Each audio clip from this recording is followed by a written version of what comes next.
In the stillness of the early morning, long before the sun began to rise, the sound of heavy boots echoed through the dimly lit hallways.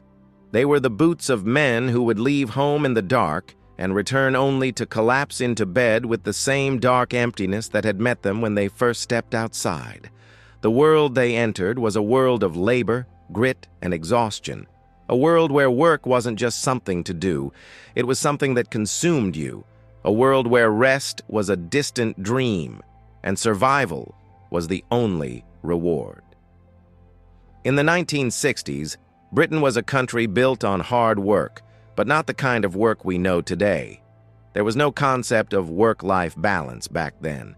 The men and women who made Britain tick were workers who had no choice but to labor for long hours, day in and day out, for the most meager of pay. Life was tough, and it was often a battle for survival. But for many, survival meant pushing past every limit, exhausting every last ounce of strength, and still feeling like they were never quite enough.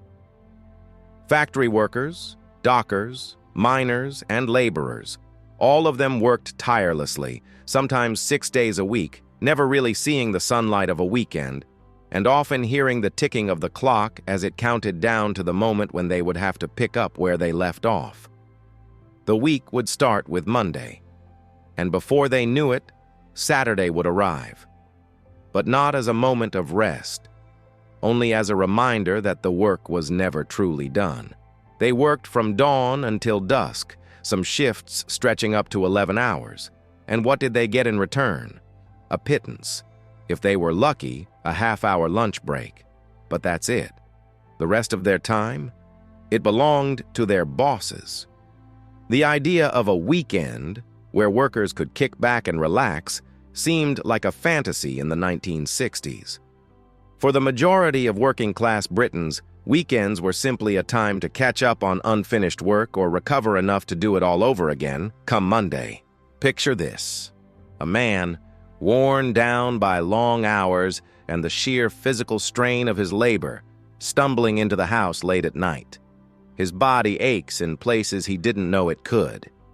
He doesn't have the energy to say much more than a tired hello to his kids before he collapses into bed. The clock is already ticking again, counting down the minutes until he has to get back up and do it all again. But for many men, that was the reality of their lives. They could go weeks, sometimes months, without having more than a handful of moments to themselves. Time with family was rare, precious, and often fleeting. As soon as they returned home, exhausted from the day's toil, there were dishes to wash, the children to look after, and endless other household duties that demanded their attention. Meanwhile, the women at home, just as worn out from their own daily grind, had to juggle work and family. Many of them worked, too, in factories or homes, often taking on multiple shifts just to make ends meet. The idea of self-care, of moments for yourself, it didn't exist. The constant wear and tear on the body and mind took its toll, making each year feel like a decade. It wasn't just the physical demands of the job that drained the workers. It was the sheer danger they faced every day. A factory floor was a death trap, a place where accidents were as common as the sweat on a worker's brow. There were no safety regulations to protect them, no guards on dangerous machinery, no helmets, no ear protection. Machines could maim you in seconds. Conveyors could pull you in if your sleeve caught. Imagine working in a place where you couldn't hear the roar of machines over the noise, where the air was thick with metal dust and chemical fumes, and where every step could lead you straight into harm's way. Safety was a joke. If you were unlucky enough to be caught in a terrible accident, the best you could hope for was a few bandages, some iodine, and a temporary fix before being sent back to work. And even if you survived the day, the toll on your body was immense. Many workers would spend their entire careers dealing with the physical consequences of the job. Injuries were common, and the compensation for these injuries was laughable. Workers were simply replaced.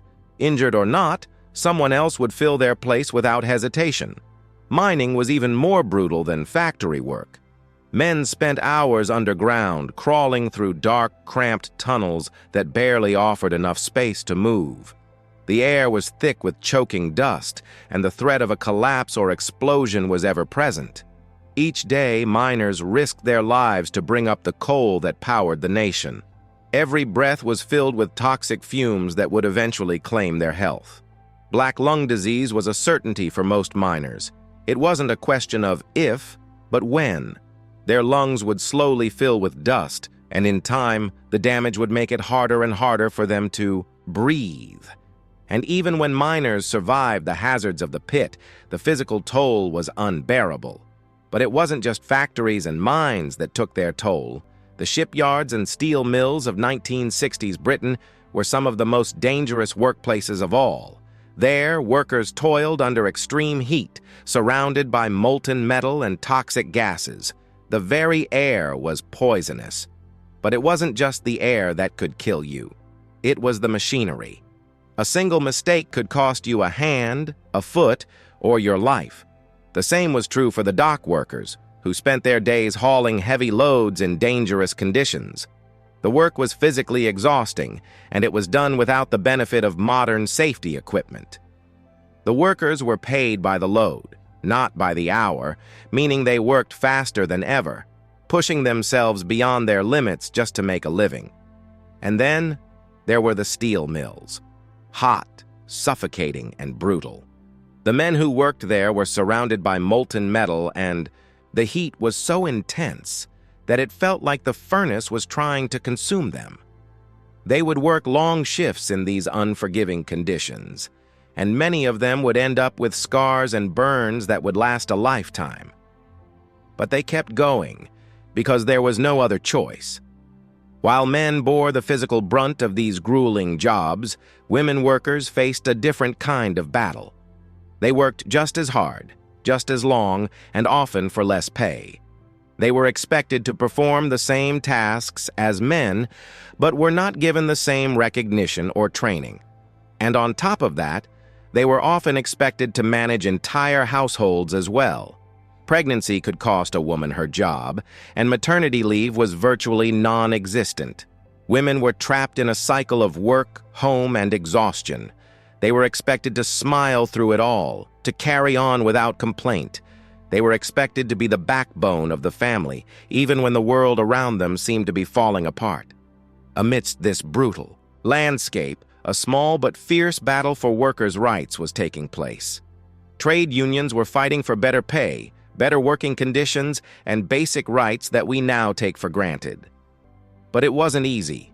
The workers who fought for their rights were often dismissed, blacklisted, and even violently attacked by hired thugs.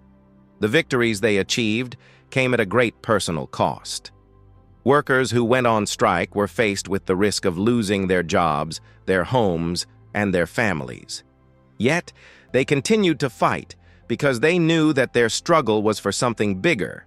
It was for a better future, a future where work wasn't just about survival, but about dignity. As the 1960s drew to a close, things began to change. The long hours, the dangerous conditions, and the oppressive environment started to give way to new labor laws, new safety measures, and a better standard of living for many workers. But for those who had lived through the brutal truth of working in 1960s Britain, the scars would never fully fade. The toll on their bodies and minds was too great. The stories of the men and women who built Britain in the 1960s are stories that deserve to be remembered. They were the ones who toiled day after day, sacrificing their health, their families, and their happiness to create the country we know today. Their struggle was immense, and their strength was unmatched. If you remember what it was like to work during those times, if you lived through the struggle, or if you simply want to honor those who came before you, share your story with us. What do you remember about the work, the sacrifices, the exhaustion, and the strength that defined a generation? We want to hear from you. The legacy of those who worked through it all deserves to be recognized and shared. Relive your cherished memories. Watch our video now and take a journey down memory lane. Don't miss out. Like, comment, and subscribe to stay connected and be a part of this nostalgic experience.